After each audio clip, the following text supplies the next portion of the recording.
Jerry Kilroy answered his cell phone. "Hello Jerry, it's me." It was Kelly, Jerry's older sister. Her voice sounded tense. "Hi Kelly, what's going on?" "It's about Dad, he's gotten worse."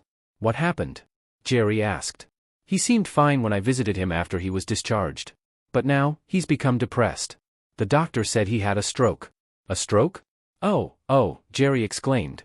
"But just last week, the doctor said he was doing well. I thought he had recovered and was okay at home." "He's at home, I mean, Uncle Tony's." "Yes, apparently the stroke was minor. But with his poor health, even a minor stroke is serious." "Yeah, that's bad," he replied. He knew his parents had moved in with their friends, the Baylocks, after his father's surgery. His father had always been the stronger partner in the marriage, the rock his emotionally fragile mother leaned on. Jerry remembered from a young age that his mother never handled stress well. So when her husband had a heart attack, it was no surprise she turned to her old friends Agnes and Anthony Baylock. Although not related by blood, they were always like family. Jerry, Kelly, and their other sister, Katie, considered the Baylocks almost part of the family. They grew up calling him Uncle Tony and his wife, Aunt Agnes.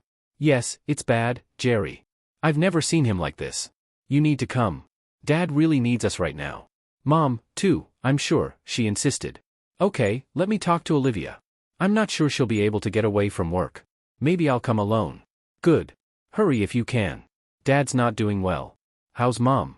There was a pause before Kelly answered hesitantly. "She's fine." That sounded odd, Jerry thought. He expected her to explain more.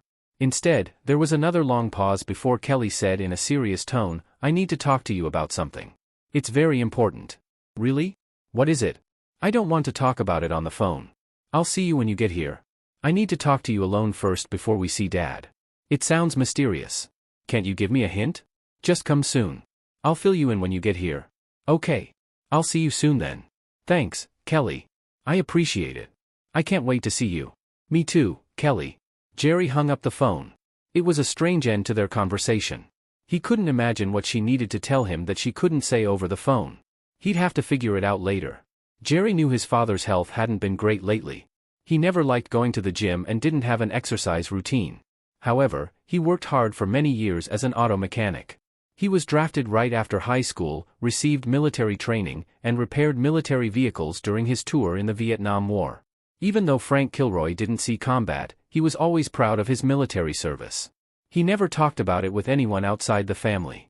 Even within the family, he rarely mentioned it unless asked. He always said it was his duty to serve and he was proud of it. Jerry once jokingly asked if he had ever thought about dodging the draft. His father gave him a sharp look and firmly replied, "Never. Not in this damn life," making it clear that it was never an option. Jerry never joked about it again. Jerry did know something about his father's time in Vietnam. Frank was away from the main battlefields but not far enough, as he got injured when shrapnel hit him in the neck and legs during an explosion. The neck injury healed, but the leg injury was severe. Since then, he walked with a pronounced limp. Frank ended his 4-year tour in a hospital bed in Saigon before being sent back to the States. A few years later, he met Edith, his wife. They got married and had Kelly. 2 years later, Katie was born. They decided 2 girls were enough, so Edith took birth control and for the next 10 years, they were a family of 4. It was surprising when Edith got pregnant again in her 30s. Along came their unexpected baby Jerry, whom they loved as much as their other children, despite the surprise. Jerry informed Olivia about his father's poor health.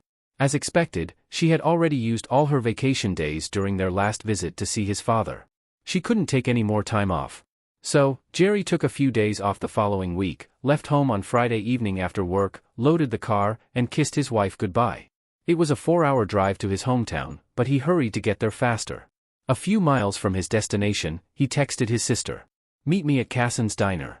You know where it is, right?" Kelly replied, "Yes, in 20 minutes."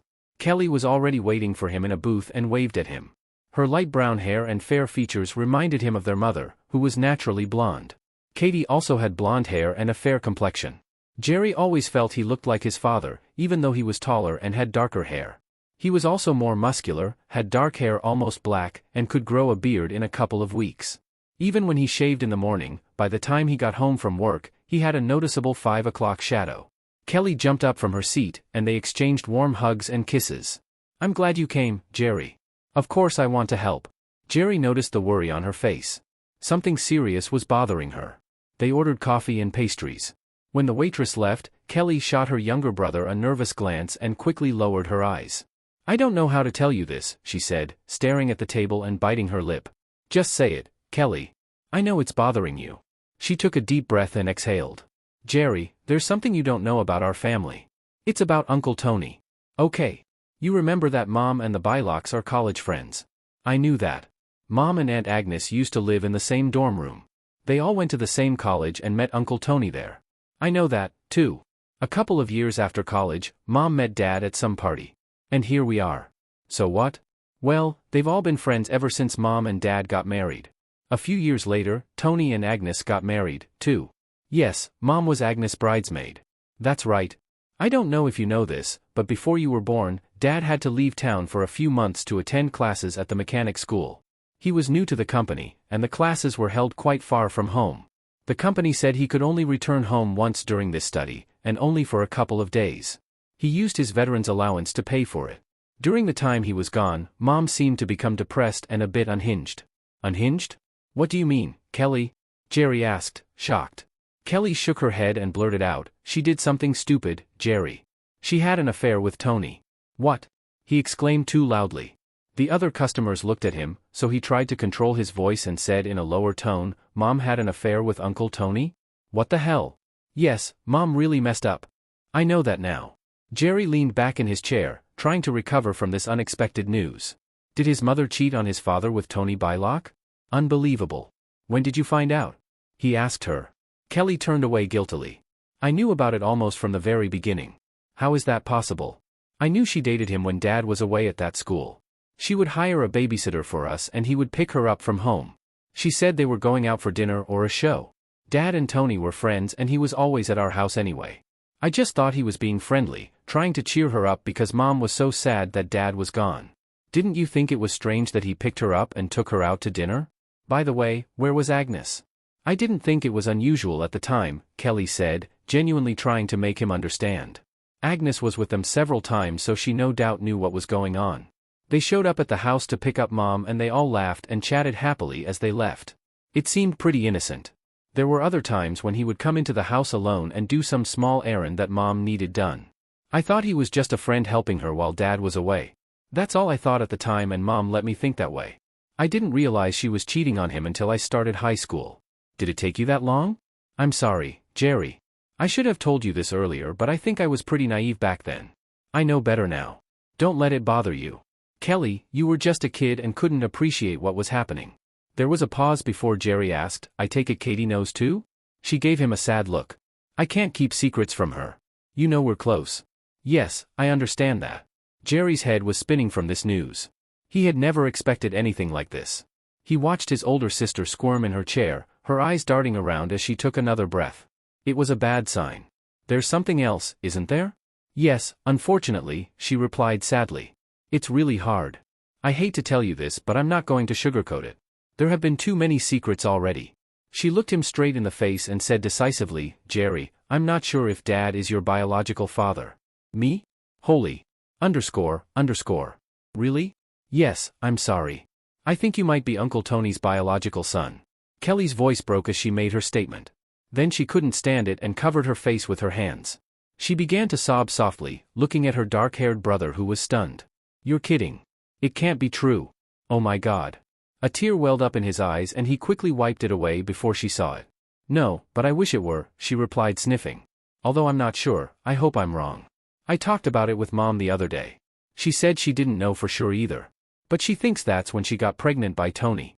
You showed up a little more than 9 months after they had already started their romance. And your resemblance to Tony is too strong to deny. Dad never mentioned it so I don't think he realized the possibility until Mom let the cat out of the bag a few weeks ago. What a stupid fool she is. Isn't she? She was still recovering from the bypass surgery when she told him about her affair. Ever since then, Dad got terribly depressed, which is probably why he had a stroke because he took the news so hard. Damn, Jerry snapped angrily. He was seriously ill. Damn her. After all this time, why the hell did Mom have to open her big mouth, especially when he was in such a fragile state? It was probably a drug mix-up, Kelly said. That's what we all think. Mom has been taking antidepressants for some time. You know how she is, but recently she got a new doctor. I think she met him at the hospital when Dad was undergoing surgery. A new doctor for what? Oh, I don't know. Mom has always been a hypochondriac. She was hanging around the hospital and no doubt met a bunch of doctors there. She must have persuaded someone to take her on as a patient. I assume she didn't tell him about all the medications she was taking at the time because he wrote her a new prescription for treating nerves. And unfortunately, this contradicted some of the ones she was already taking. This made her somewhat delusional, and she blurted out the whole story to Dad during their quarrel. Jerry sat back in his chair, stunned. His brain was working hard, trying to digest all this new disturbing information. So he might not be my real father, Jerry sighed thoughtfully. No, he's your real dad, Kelly exclaimed. Oh my God, Jerry. Don't ever think otherwise, please. I know. Of course he is. You're absolutely right, Kelly. He is my father and I love him. Whether he is my biological father or not, I know that he loves me. He has always loved me. He will always be my real father. Thank you, Kelly sobbed, reaching across the table to take his hands. For a few agonizing moments, the brother and sister held hands and shared their grief. Kelly hated telling her brother the truth, but he needed to know. After a few moments, Jerry said, shaking his head. But what a mess it is. Tony's a jerk for taking advantage of her. And Mom's an idiot. Poor Dad. I can only imagine how he feels about her betrayal. His family is everything to him. I can't believe that Mom could be so incredibly stupid. The secret she has been keeping for decades is suddenly revealed when Dad is fighting for his life. What are the chances of this happening? He didn't take it very well at all. So what's going on now? Is he still with the Baylocks? Yes, at least for a while. I can only imagine that he hates it. Living under the same roof as his wife's ex-lover. But he's pretty helpless. And Mom absolutely doesn't want to go home to take care of him. She said she was upset and needed Tony's help, Kelly added in a bitter tone. And of course, old Uncle Tony is only too happy to help. She swallowed to suppress her bitterness and continued. But as expected, Dad hates him now. He made that clear enough to Tony and he won't let Mom help him with anything and neither will Agnes. So how does he live? It's not good at all, of course. He needs help. Until Mom intervened, there was no one else. So they took him to the Baylocks. Tony gave him a private room in his house and hired a nurse to take care of him. He also has a physiotherapist, of course. Tony can afford it. Yes, this bastard is loaded. We all know that. It's so sad, Jerry. I visit him regularly, but he doesn't want to talk to me or Katie. I think he found out that we knew but didn't tell him. Now he feels that the whole family has betrayed him. He's so depressed that I almost cry when I see him. I can imagine. Poor Dad. What a pathetic payback for all his hard work. He has been a loyal husband and a great father all his life. Honest, hardworking, a great breadwinner. And look how it turned out. Underscore. The brother and sister sat staring at the table, deep in thought. After a while, Kelly looked across the table to meet her brother's gaze. I know it's a shock to you. I didn't want to tell you, she confessed. But I love you, Jerry. We all love you. Don't think that this changes anything between us. Katie knows. I'm talking to you right now, and she's saying the same thing. She couldn't be here right now, but she'll be here tomorrow. By the way, she sends her regards. Thanks, Kelly. You will always be my sister no matter what, and so will Katie. Kelly signaled for the check and asked him, Are you ready to visit Dad? Yes, I really need to see him and help him if I can. I just hope he doesn't take it too personally. You know how he is. Yes, he always had a strong sense of justice. It's either right or wrong with him. There's no middle ground. That's why he's hurt so much. He can't accept Mom's apology or her reasons for behaving like that. He's a broken man, Jerry.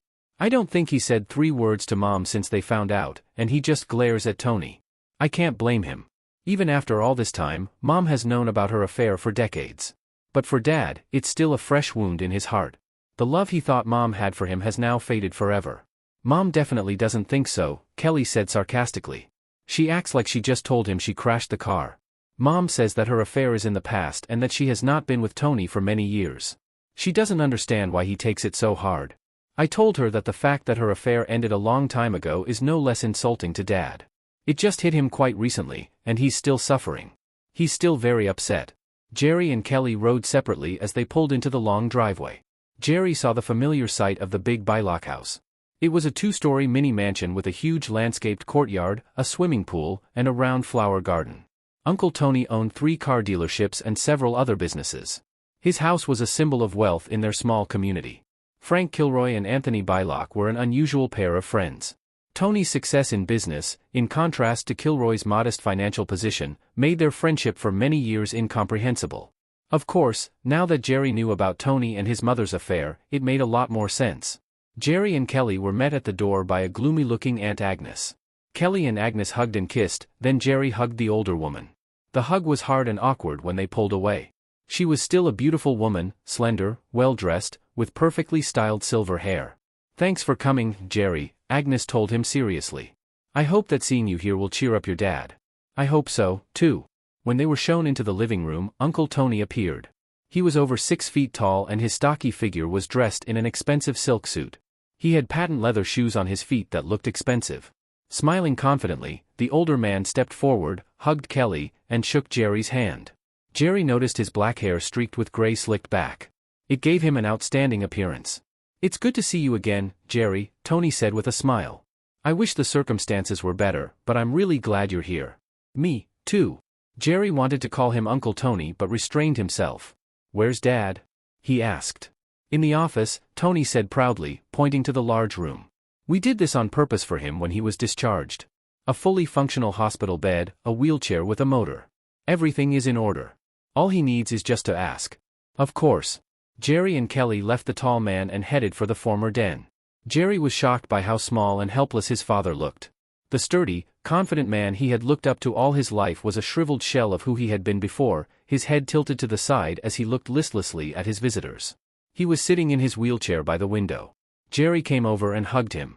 Frank raised his hand, which was still working, and shook his son's hand weakly. "Hi, Dad. It's a pity that you had a relapse," Jerry said, trying to start a conversation. Frank nodded weakly. His face showed no emotion, but his eyes were fixed on his son's face. He tried to say something, but the words came out slurred. Jerry leaned closer to hear the faint words. At first, he started to pull away, nodding as if he understood. Frank held his son's hand resolutely, trying his best to repeat it many times before he saw something familiar in Jerry's eyes. During their awkward conversation, Tony and Agnes left the room to give them privacy. Jerry finally realized that his father was telling him that he loved him, and that he would always be his son. Jerry felt tears welling up in his eyes. He heard a sniffling sound next to him and looked at Kelly. She heard what Frank said and cried, covering her face with her hands. Jerry began to choke up too. "Me too, Dad," Jerry said to the old man in a trembling voice. "I love you, and I will always love you. I heard about the problem with Mom, but it doesn't mean a damn thing to me. Nothing changes between us. This will never happen." Frank held up one hand. The other hand hardly worked. Jerry finally realized that he wanted to hug again. He bent down again, and one of his father's hands held him with surprising strength. He didn't let go right away. His mouth was next to Jerry's ear, and he was trying to whisper something. Jerry had to listen carefully to figure it out. Frank's words were slurred, but he was saying something that he clearly felt was very important. Something vaguely familiar but incomprehensible. Maybe Frank was so excited that his words were too slurred to tell exactly what he wanted. Jerry could feel his father getting upset, so he pulled away, feeling awkward because he couldn't understand him. They stayed with Frank for a while longer, while Jerry talked about his wife and various trivial details of his job and family.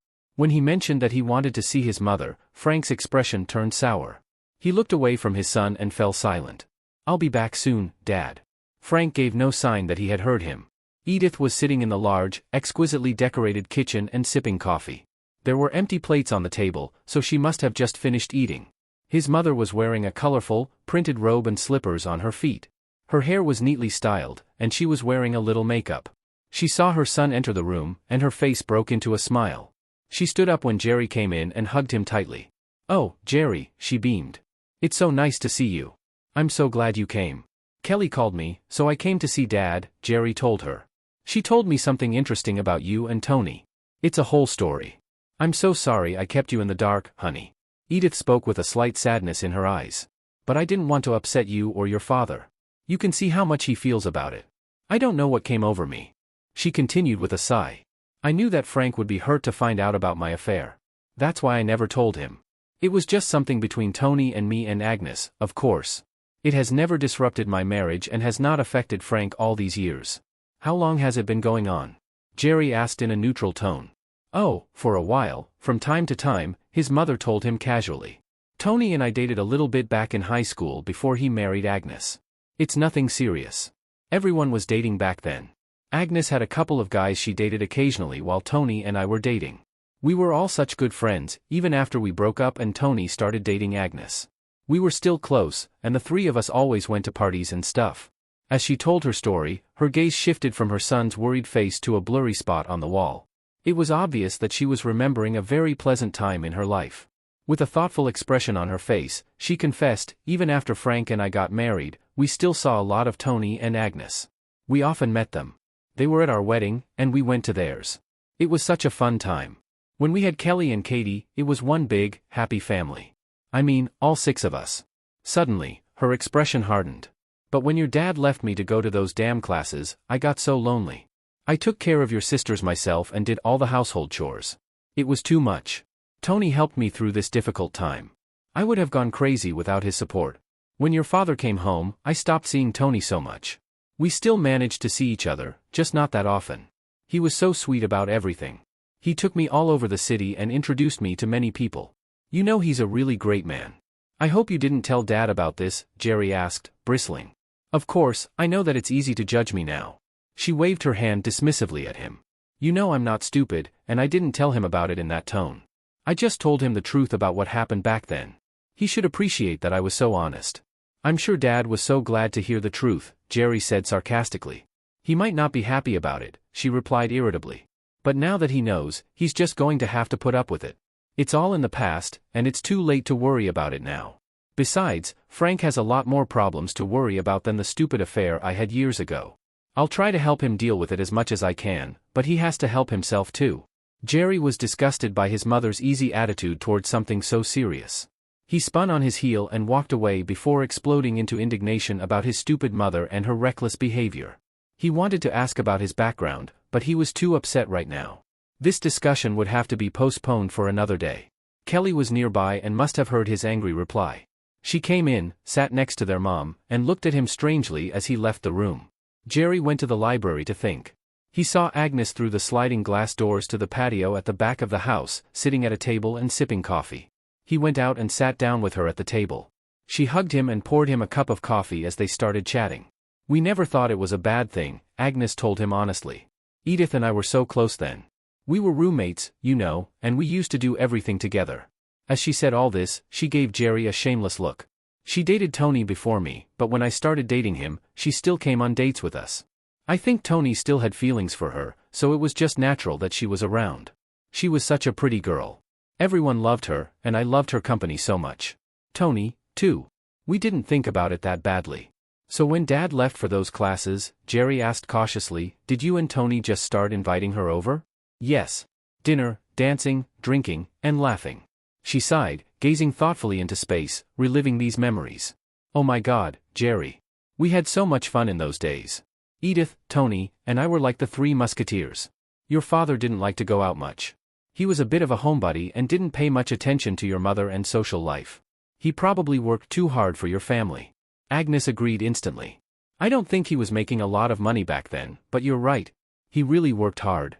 When he left for school, it was normal for Tony and me to include your mom in our plans, like back in college. We had so much fun. So you agreed to Tony's affair? I think so, she said lightly. Tony's a handsome guy, you know. We've always been sociable. I knew there was a chance he would cheat on me.